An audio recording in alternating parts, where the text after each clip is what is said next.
சுவாமிஜி அவர்களுக்கும் இங்கு கூடியுள்ள ஆசிரிய பெருமக்களுக்கும் முதற்கண் என் பணிவு கலந்த வணக்கத்தினை தெரிவித்துக் கொள்கின்றேன்.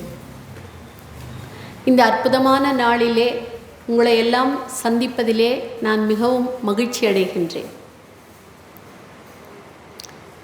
ஏற்கனவே சிறந்த ஆசிரியர்கள் உங்களிடத்திலே என்ன பேசுவது என்று தெரியவில்லை.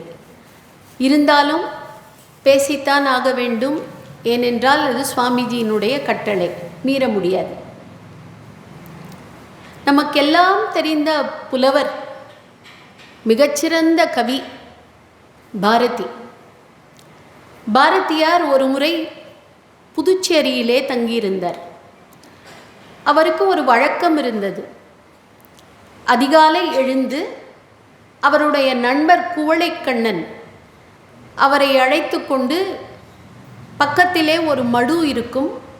அந்த மடுவிலே குளித்து கொண்டு மணிக்கணக்காக பேசிக்கொண்டு தேசத்தை பற்றி பேசிக்கொண்டு திரும்பி வருவது வழக்கம். தினந்தோறும் இது நடந்து கொண்டிருந்தது. அந்த குவளைக்கண்ணனுக்கு ஒரு வயதான தாயார் இருந்தார்கள். ஒரு நாள் பாரதி வழக்கத்திற்கு மாறாக இன்னும் முன்னாலேயே அவருடைய வீட்டிற்கு சென்று விடுகின்றார். வீட்டினுடைய கதவு சாத்தப்பட்டிருக்கின்றது. இவர் கதவை தட்டுகின்றார். வயதான பாட்டி வந்து கதவை திறக்கின்றார்கள். யார் நீங்கள்? அம்மா, என்னை பாரதி என்று அழைப்பார்கள். ஓ, நீதான் அந்த பாரதியோ? நீ பாடலெல்லாம் எழுதுவாய் என்று என்னுடைய மகன் சொன்னான். நீ பெரிய கவியோ? அப்படித்தான் அம்மா எல்லோரும் சொல்லுகிறார்கள். அப்படியா? உனக்கு சுப்ரபாதம் பாடத் தெரியுமோ? பாரதி அந்த தாயாரிடத்திலே கேட்கின்றார். சுப்ரபாதம் என்றால் என்னவம்மா? சுப்ரபாதம் என்றால் என்னவென்றே உனக்கு தெரியவில்லை. உன்னை போய் மிகப்பெரிய கவிஞன் என்று என்னுடைய மகன் சொல்லி கொண்டிருக்கின்றான். முதலிலே சுப்ரபாதம் என்றால் என்ன என்று தெரிந்து கொண்டு வா, நான் உன்னிடத்திலே பேசுகிறேன், உன்னை கவிஞன் என்று ஒப்புக்கொள்ளுகின்றேன். பாரதிக்கு தெரியாது. பாரதி சிரித்து கொண்டே குவளைக்கண்ணன் வெளியே வர இருவரும் சேர்ந்து மடுவுக்கு போய்விடுகின்றார்கள். அடுத்த நாள் காலை, இன்னும் அதிகாலை அவருடைய வீட்டுக்கு செல்லுகின்றார் பாரதி. கதவை தட்டுகின்றார். அதே தாயார் வந்து கதவை திறக்கின்றார்கள். பார்த்தவுடனே என்ன கேள்வி முதலில் வருகிறது? சுப்ரபாதம் என்றால் என்னவென்று தெரியுமா? பாரதி பாடுகிறான். பொழுது புலர்ந்தது யாம் செய்த தவத்தால், புன்மை இருட்கணம் போயின யாவும், எழுபசும் பொச்சுடர் எங்கனும் கிளம்பி எழுந்து விளங்கியது அறிவெனும் இரவி, தொழுது உனை வாழ்த்தி வணங்குதற்கு தொண்டர் பல்லாயிரம் சூழ்ந்து நிற்கின்றோம், இன்னும் விழிதுயில்கின்றன எம் தாயே வியப்பிதுகான் பள்ளி எழுந்தருளாயே. எந்த தெய்வத்தை குறித்து நீ சுப்ரபாதம் பாடுகிறாய்? பாரதி சொன்னான், என்னுடைய பாரத மாதாவிற்கு நான் திருப்பள்ளி எழுச்சி பாடுகிறேன். எல்லோரும் ஆண்டவனுக்கு திருப்பள்ளி எழுச்சி பாடுவார்கள். ஆனால் இந்த பாரத தேசத்தினையே தெய்வமாக நினைத்து அந்த தெய்வத்திற்கு திருப்பள்ளி எழுச்சி பாடியவன் மகாகவி பாரதி. இந்த தேசத்திலே அப்படி என்ன இருக்கிறது? ஒவ்வொரு நாட்டிற்கும் ஒவ்வொரு சிறப்பு உண்டு. ஜப்பான் என்று சொன்னால் உழைப்பு நினைவுக்கு வருகிறது. யுஎஸ் என்று சொன்னால் செல்வ செழிப்பு நினைவுக்கு வருகிறது. ஒவ்வொரு நாட்டிற்கும் ஒவ்வொரு தனி குணம் உண்டு. பாரதம் என்று சொன்னால் என்ன நினைவுக்கு வருகிறது? ரதம். ரதம் என்றால் தேர். பா என்றால் ஞானம். பாரதம் என்றால் ஞான ரதம் என்று பெயர். இந்த பாரதத்திற்கு அழகு இந்த மண்ணிலே பிறந்த மிகச்சிறந்த மகான்கள். இவர்களை போன்ற மகான்கள் எல்லாம் பிறந்திருப்பதனாலே தான் இந்த மண் இன்றைக்கும் சத்தியத்திற்கு சாட்சியாக நின்று கொண்டிருக்கின்றது. இந்த மண்ணிலே பிறந்த நாம் அனைவரும் மிகவும் பெருமைப்பட வேண்டும். இந்த மண்ணிலே ஒரு மகத்தான ஆசிரியர் பணியினை ஆண்டவன் நமக்கு கொடுத்திருக்கிறான் என்று சொன்னால் அதற்கு நாம் பலமுறை ஆண்டவனுக்கு நன்றி செலுத்த கடமைப்பட்டிருக்க வேண்டும். பெரியவர்களே, இன்றைக்கு வாழ்க்கை எப்படி ஓடிக்கொண்டிருக்கிறது? ஒரு மிகப்பெரிய காடு, மரங்களெல்லாம் அடர்ந்து வளர்ந்திருக்கின்றன. ஒருவனை மதம் பிடித்த யானை துரத்தி கொண்டு வருகிறது, வேகமாக துரத்தி கொண்டு வருகிறது. அவன் ஓடி வந்து கொண்டிருக்கின்றான், யானை துரத்தி கொண்டு வந்து கொண்டிருக்கின்றது. வருகிற வழியிலே மிகப்பெரிய பாழும் கிணறு. ஒன்று இவன் யானையிடத்திலே மாட்ட வேண்டும், இல்லை என்றால் இவன் இந்த கிணற்றுக்குள்ளே விழ வேண்டும். வேறு வழி இல்லை. யானையிடத்திலே மாட்டி அதனுடைய காலிலே மிதிப்பட்டு இறப்பதை விட நான் இந்த கிணற்றுக்குள்ளே விழுந்து விடுவேன் என்று சொல்லி கிணற்றுக்குள்ளே குதிக்கின்றான். அவனுடைய நல்ல நேரம், அந்த கிணற்றுக்கு பக்கத்திலே ஒரு மிகப்பெரிய ஆலமரம். அந்த ஆலமரத்தினுடைய விழுது ஒன்று அந்த கிணற்றுக்குள்ளே அப்படியே ஊசலாடி கொண்டிருந்தது. இவன் விழுகிற வேகத்திலே அந்த விழுதினை கெட்டியாக பிடித்து கொண்டு விடுகின்றான், தொங்கிக் கொண்டிருக்கின்றான். மேலே பார்த்தால் யானை. அந்த யானை இவனை விடமாட்டேன் என்கிறது. எவ்வளவு தூரம் தும்பிக்கையை நீட்டி இவனை எடுக்க முயற்சி செய்ய முடியுமோ அவ்வளவு தூரம் அது தும்பிக்கையை கீழே நீட்டி போட்டு கொண்டிருக்கின்றது. திடீரென்று புஷ் புஷ் என்று ஒரு சப்தம். இவன் பார்க்கின்றான், எங்கே இருந்து வருகிறது என்று தெரியவில்லை. கீழே பார்த்தால் ஒரு மிகப்பெரிய கருநாகம். அந்த கருநாகம் எவ்வளவு தூரம் தன்னுடைய உடம்பினை எத்த முடியுமோ அவ்வளவு தூரம் எத்தி இவனை கொத்துவதற்கு தயாராக இருக்கின்றது. இவன் கால்களை குறுக்கி கொண்டு விடுகின்றான். மேலே பார்த்தால் யானை, கீழே பார்த்தால் பாம்பு. அந்த சமயத்திலே ஏதோ கொரகொரவென்று சப்தம். என்ன என்று மேலே பார்க்கிறான். இவன் எந்த விழுதினை பிடித்து கொண்டிருக்கின்றானோ அந்த விழுதினை கருப்பு எலி, வெள்ளை எலி என 2 எலிகள் கொறித்து கொண்டிருக்கின்றன. இறப்பு நிச்சயம். ஒன்று யானை, இல்லை என்றால் பாம்பு. இறப்பு நிச்சயம். அந்த சமயத்திலே பக்கத்திலே அந்த மரத்திலே ஒரு மிகப்பெரிய தேன் கூடு, தேன் கனிந்து அப்படியே நின்று கொண்டிருக்கிறது. பறவை ஒன்று போகிற போக்கிலே அந்த தேன் கூட்டினை தட்டிவிட்டு செல்கிறது. அதிலே இருந்து 2 சொட்டு தேன் இவனுடைய மூக்கின் மேலே வந்து விழுந்தது. இவன் என்ன செய்தான்? இவனுடைய நாக்கை எவ்வளவு தூரம் வெளியே நீட்ட முடியுமோ அவ்வளவு தூரம் அந்த நாக்கினை நீட்டி மூக்கின் மேலே இருக்கிற 2 சொட்டு தேனினை நக்கிவிட்டு, அடடா, வாழ்க்கை எவ்வளவு பிரமாதமாக இருக்கிறது. இது என்னவென்றால் இப்படித்தான் இன்றைக்கு வாழ்க்கை ஓடிக்கொண்டிருக்கிறது. வண்டிக்கு ஒரு இஎம்ஐ, ஃப்ரிட்ஜுக்கு ஒரு இஎம்ஐ, டிவிக்கு ஒரு இஎம்ஐ, கிரெடிட் கார்டுக்கு ஒரு இஎம்ஐ. வாழ்க்கை வேகமாக ஓடிக்கொண்டிருக்கிறது. ஓடிக்கொண்டிருக்கின்ற சூழ்நிலையிலே நாம் மாணவர்களுக்கு பாடம் கற்றுக் கொடுக்கின்றோம். அவர்களும் நம்மிடத்திலே கற்றுக்கொண்டிருக்கின்றார்கள். சமீபத்திலே தான் தேர்வு முடிவுகள் எல்லாம் வெளியாகி இருக்கின்றன. நிச்சயம் உங்களுடைய பள்ளியிலே மதிப்பெண்கள் மாணவர்கள் மிகவும் அதிகமாக வாங்கியிருப்பார்கள் என்கிற அசைக்க முடியாத நம்பிக்கை எனக்கு இருக்கிறது. ஏனென்று சொன்னால், என்ன இடத்திலே ஆசிரியர்களுக்கு பண்பாட்டு கல்வி வழங்கப்படுகிறதோ அந்த ஆசிரியர்களிடத்திலே படிக்கக்கூடிய மாணவர்கள் படிப்பிலே கெட்டிக்காரர்களாகத்தான் இருப்பார்கள் என்கிற அசைக்க முடியாத நம்பிக்கை என்னிடத்திலே இருக்கிறது. நல்ல மதிப்பெண்கள் எடுக்கின்றார்கள். நாம் மாணவர்களுக்கு கற்றுக் கொடுக்கின்றோம்.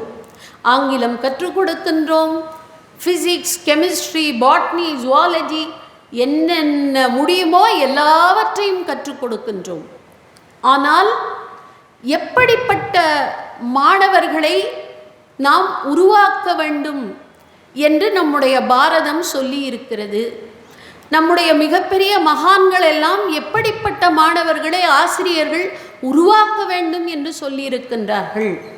கொஞ்சம் யோசித்து பார்த்தால் நமக்கு விடை கிடைக்கும். நம்முடைய மாணவர்கள் வகுப்பறையிலே நம்மிடத்திலே பயந்து கொள்ளாமல் கேள்வி கேட்கின்றார்களா?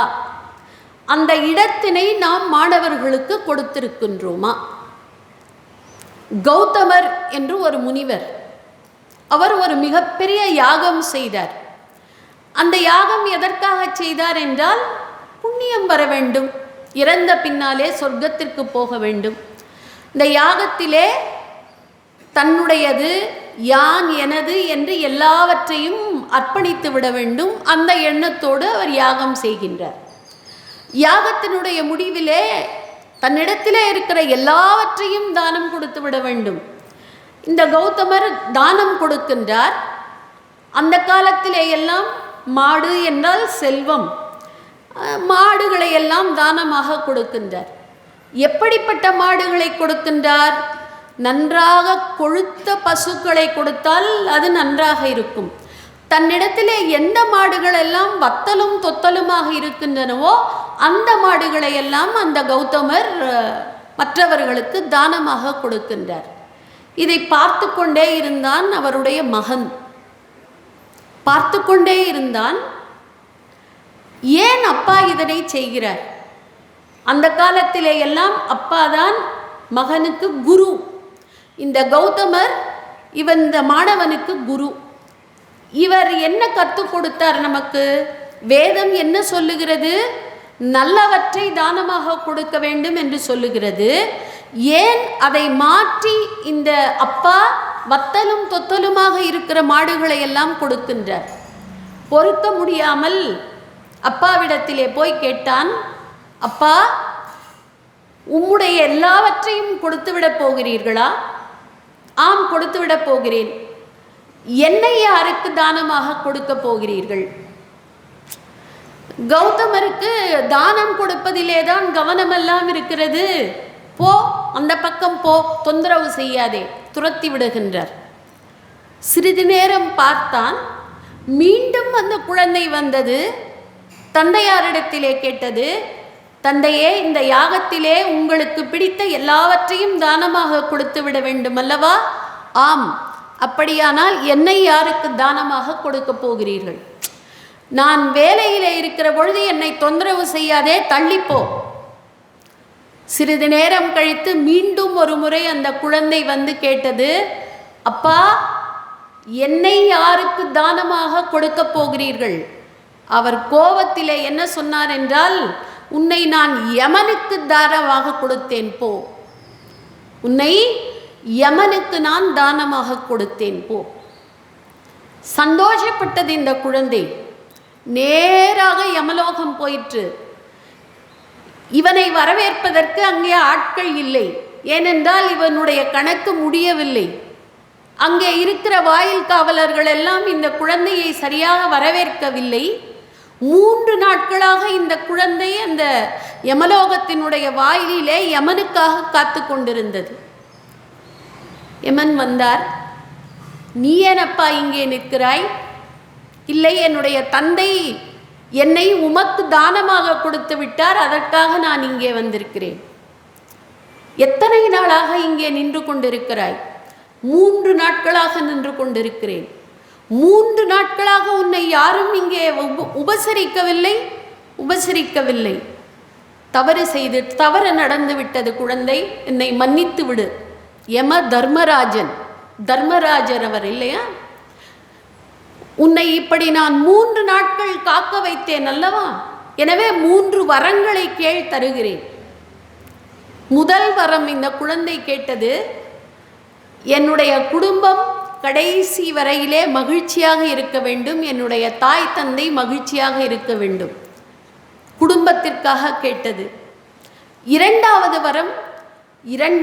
வரம், எந்த யாகங்களை எல்லாம் எந்த முறைப்படி மனிதர்கள் செய்தால் அவர்களுக்கு சந்தோஷமும் முக்தியும் கிட்டும் என்பதனை எனக்கு கற்றுக் கொடுங்கள், நான் மக்களுக்கு சொல்ல வேண்டும். 2வது வரத்தையும் கொடுத்தார். 3வது வரம் என்ன வரம் வேண்டும் கேள். இறந்த பின்னாலே இந்த ஆன்மா எங்கே போகிறது? உடல் அழிந்து போகிறது. இந்த ஆன்மா எங்கே போகிறது? நான் முக்தி அடைய வேண்டும், அதற்குரிய வழியை கற்றுக் கொடுங்கள். இந்த ரகசியத்தை மட்டும் நான் யாருக்கும் கற்றுக் கொடுக்க முடியாதப்பா. இல்லை, நீங்கள் எனக்கு வாக்கு கொடுத்து இருக்கிறீர்கள், எனவே நீங்கள் எனக்கு அந்த ரகசியத்தினை கற்றுக் கொடுத்துதான் ஆக வேண்டும். யமதர்மராஜா உபனிஷத்துகளினுடைய சாரத்தினை அந்த குழந்தைக்கு சொல்லி கொடுக்கின்றார். இந்த உடம்பு என்பது ஒரு அழகான ரதம். இந்த ரதத்திலே புத்தி என்பது தேரோட்டி, 5 புலன்கள் இருக்கிறதே, அந்த 5 புலன்கள் தான் 5 குதிரைகள். இந்த குதிரைகளுக்கு கடிவாளம் எது என்று சொன்னால் மனது. ஓட்டிக்கொண்டு போனால் கடிவாளத்தை இறுக்கி பிடித்து புத்தியின் மூலமாக இந்த தேரினை அழகான முறையிலே ஓட்டிக்கொண்டு போனால் உன்னுடைய உள்ளத்திலே இருக்கிற ஆன்மா இறைவனிடத்திலே போய் சேரும். இந்த குழந்தை யார் என்று சொன்னால் நச்சிகேதஸ். சுவாமி விவேகானந்தர் அவர்கள் சொல்வார்கள், நச்சிகேதஸ் போலே நாம் குழந்தைகளை உருவாக்க வேண்டும். அச்சமற்ற வாழ்க்கை, கேள்வி கேட்பதற்கு பயந்து கொள்ள முடியாத ஒரு நிலையை நாம் குழந்தைகளுக்கு கற்றுக் கொடுக்க வேண்டும். அந்த அச்சமற்ற தன்மை எப்பொழுது வரும்? Where the mind is without fear, there the head is held high. விவேகானந்தர் அவர்கள் எல்லா இடத்திலேயும் போனார்கள், எல்லாரிடத்திலேயும் ஒரு கேள்வியை கேட்டார்கள். கடவுளை நீங்கள் பார்த்திருக்கிறீர்களா? கடவுள் இருக்கிறார் என்று சொன்னால் அவரை நீங்கள் பார்த்திருக்க வேண்டும் அல்லவா? கடவுளை நீங்கள் பார்த்திருக்கிறீர்களா? இந்த கேள்வியை கேட்டுக்கொண்டே போனார். நேராக ராமகிருஷ்ண பரமஹம்சரிடத்திலே போய் அவரிடத்திலே போய் தயங்காமல் கேள்வி கேட்டார். ஐயா, கடவுளை நீங்கள் பார்த்திருப்பதாக சொல்லுகிறார்களே, நீங்கள் கடவுளை பார்த்திருக்கிறீர்களா? அவர் சிரித்து கொண்டே சொன்னார், உன்னை நான் எப்படி என் கண் முன்னாலே நின்று கொண்டிருக்கிற பிம்பத்தினை என் கண்ணாலே பார்க்க முடிகிறதோ அதைப் போலே நான் கடவுளை பார்த்திருக்கிறேன். அப்படியானால் அந்த கடவுளை நீங்கள் எனக்கு காண்பியுங்கள் என்று சொன்னார். அந்த தைரியம் விவேகானந்தருக்கு இருந்தது. விவேகானந்தரை போன்ற குழந்தைகளை நாம் உருவாக்க வேண்டும். இதோ அழகான ஒரு படத்தினை இங்கே மாட்டியிருக்கிறார்கள். பொதுவாக ஆசிரியர்களிடத்திலே பேசும் பொழுது ஆசிரியர்கள் எல்லாம் சொல்லக்கூடிய ஒரு விஷயம், வகுப்பறை மாதிரியாக இருக்கிறது, ஒரு போர்க்களம் போல இருக்கிறது என்று. போர்க்களம்தான் பாடம் கற்றுக்கொள்வதற்கும் கொடுப்பதற்கும் சரியான இடம். பகவத்கீதை எந்த இடத்திலே தோன்றியது? ஏதோ ஒரு பூங்காவிலே அமைதியான இடத்திலே குயில்கள் எல்லாம் கூவ, மயில்கள் எல்லாம் நடனமாட, அப்படிப்பட்ட இடத்திலே பகவான் கிருஷ்ணன் பகவத்கீதையை உபதேசிக்கவில்லை. போர்க்களம், எதிரிகளெல்லாம் அணிவகுத்து நின்று கொண்டிருக்கிறார்கள். எதிரிலே இருப்பவர்களெல்லாம் தாத்தா, சித்தப்பா, அண்ணன், தம்பி, இவர்களை பார்த்து அம்பெய்த வேண்டும். தேரோட்டி கொண்டிருப்பவன் கண்ணன். அந்த சமயத்திலே அர்ஜுனன் கேள்வி கேட்கின்றான். பக்கத்திலே கண்ணன் இருக்கின்றான், சூத்திரதாரி. கண்ணனிடத்திலே கேள்வி கேட்கின்றான், கண்ணா, நான் இந்த போரை செய்வது சரியா? நான் சரியான வழியிலே தான் போய்கொண்டிருக்கிறேனா? இவர்களை பார்த்தால் என்னுடைய உள்ளம் நடுங்குகிறது. இந்த போர் நமக்கு அவசியமா? போர்க்களத்திலே கேள்வி கேட்கின்றான், தைரியமாக கேள்வி கேட்கின்றான். நீ அறத்தின் வழி நிற்க வேண்டும் என்று சொன்னால் இந்த கௌரவர்களை கொன்றாக வேண்டும் என்று கண்ணன் சொன்ன பின்னாலேயும் கூட கேள்வி கேட்கின்றான். அப்படிப்பட்ட அச்சமற்ற குழந்தைகளை நாம் உருவாக்க வேண்டும். அப்படி நாம் உருவாக்கினால் இந்த பிள்ளைகள் எடுக்கிற மதிப்பெண்களுக்கு வாழ்க்கையிலே மதிப்பு கிட்டும். அப்படிப்பட்ட குழந்தைகளை நாம் உருவாக்க வேண்டும். அப்படிப்பட்ட குழந்தைகளை உருவாக்க வேண்டும் என்றால் நாம் எப்படிப்பட்ட ஆசிரியர்களாக இருக்க வேண்டும்? அடுத்த கேள்வி வருகிறது இல்லையா? If you want to have students like them at that level, what sort of teacher should we? அதற்கும் விடை ஸ்ரீ ராமகிருஷ்ண பரமஹம்சரிடத்தில் இருக்கிறது. ஒரு ஆய்ச்சி அழகான ஆறு ஓடிக்கொண்டிருக்கிறது.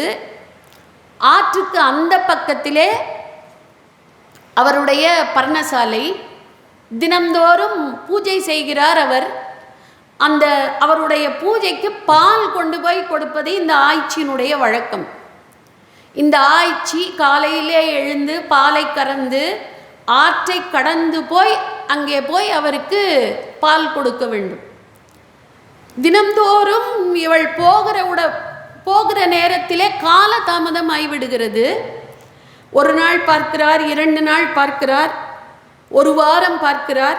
10 நாட்கள் கழித்து அந்த ஆய்ச்சியிடத்திலே கோவித்து கொள்ளுகிறார் இந்த முனிவர். தினந்தோறும் இப்படி நீ காலதாமதமாக வந்தால் நான் எப்படி ஆண்டவனுக்கு பூஜை செய்வது, அபிஷேகம் எப்படி செய்வது? ஐயா, என்னை தவறாக நினைக்காதீர்கள்.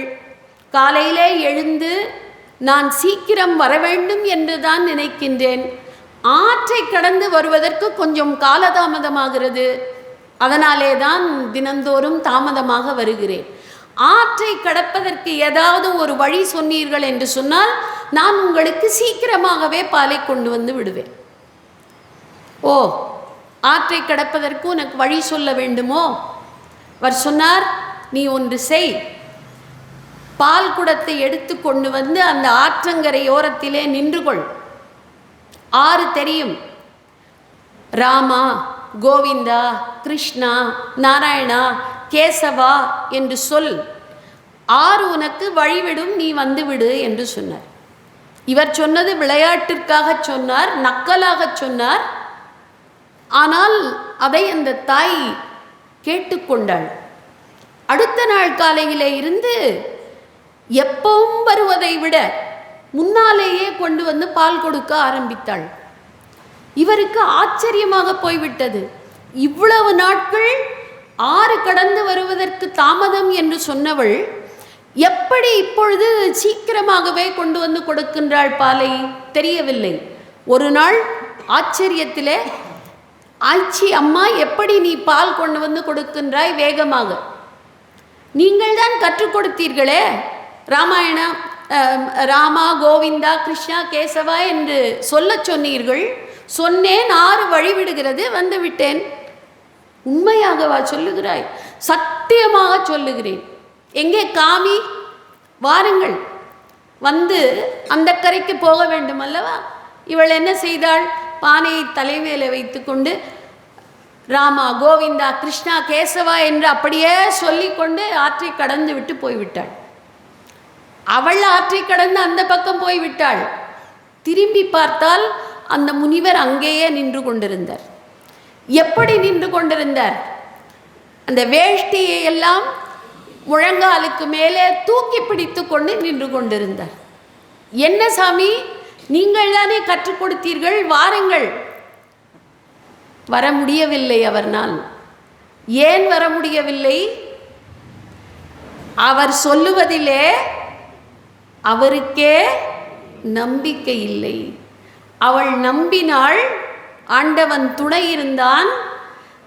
நம்பவில்லை என்று சொன்னால் நம்மால் எதையும் சாதிக்க முடியாது. பெரும்பாலும் ஆசிரியர்களாகிய நாம் என்ன செய்கிறோம் என்று சொன்னால், மாணவர்களுக்கு உதாரணங்களை காட்டுகிறோம். ஆனால் நாமே உதாரணமாக இருப்பதில்லை. மாணவர்கள் சொல்லுவதை கேட்பதில்லை, மாணவர்கள் நாம் செய்வதை செய்கிறார்கள். இந்த வித்தியாசம் புரிந்தது என்று சொன்னால் நம்மால் நச்சிகேதஸை போலே, நம்மால் நரேந்திரரை போலே, நம்மால் அர்ஜுனரை போலே மிகச்சிறந்த குழந்தைகளை உருவாக்க முடியும். அதில் எந்த விதமான சந்தேகமும் கிடையாது. ஆசிரியராகிய நமக்கு ஒரு சின்ன குறை உண்டு. என்ன என்றால், என்னையும் சேர்த்துத்தான். நமக்கு ஏதாவது ஒரு விஷயம் தெரியாது என்று சொன்னால், தெரியாது என்று ஒப்புக்கொள்வதற்கு நமக்கு மனம் இடம் கொடுக்காது. ஏதோ ஒரு கேள்வி கேட்கிறான், பதில் தெரியவில்லை நாளை படித்துவிட்டு வந்து சொல்லுகிறேன் என்று சொல்லுவதற்கு பெரும்பாலான ஆசிரியர்களுக்கு மனம் இடம் கொடுக்காது. நமக்கு அந்த சமயத்தில் என்ன தோன்றுகிறதோ அதை சொல்லிவிட்டு வந்துவிடும்.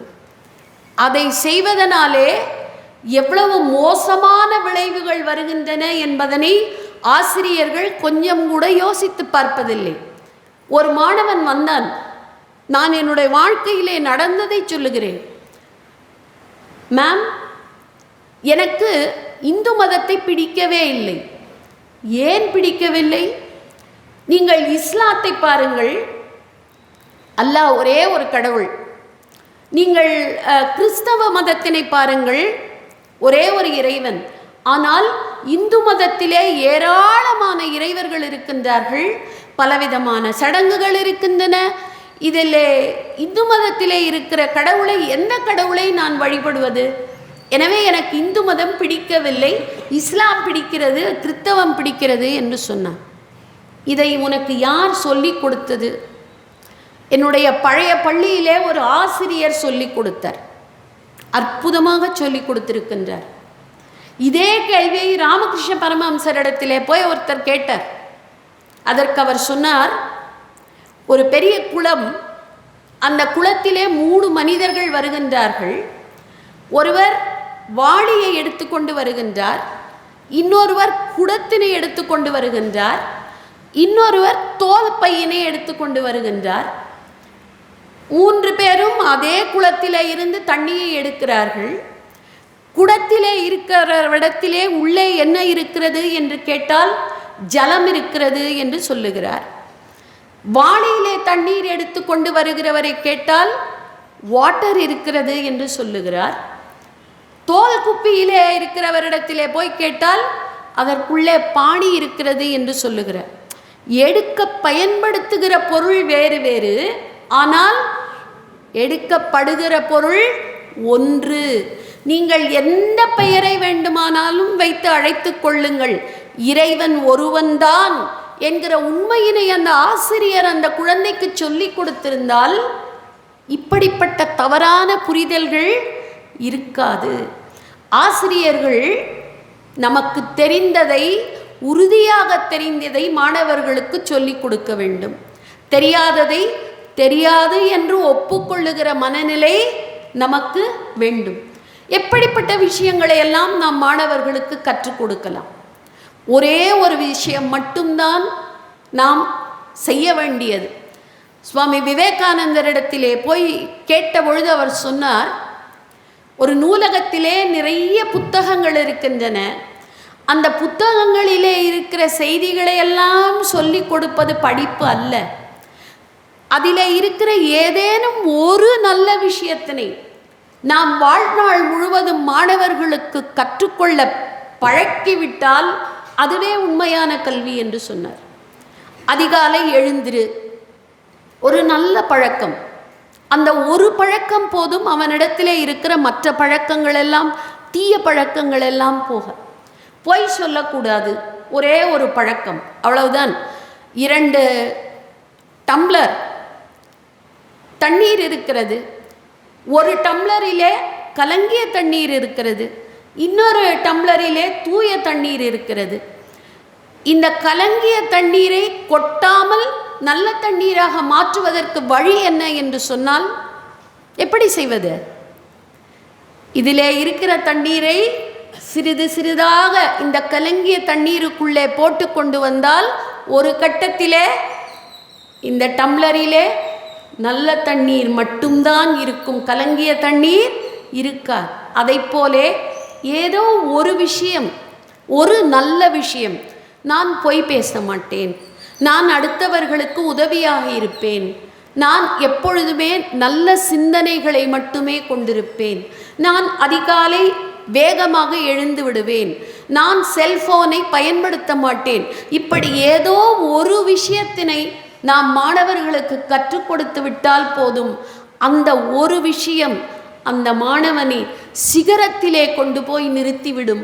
அப்படிப்பட்ட ஆசிரியர்கள் நீங்கள், நான் என எல்லோரும் மாறுவதற்கு எல்லாம் வல்ல அந்த இறைவன் நமக்கு உறுதுணையாக இருப்பானாக என்று சொல்லி வாய்ப்பு கொடுத்த அனைவருக்கும் நன்றி கூறி விடைபெறுகிறேன். நன்றி, வணக்கம்.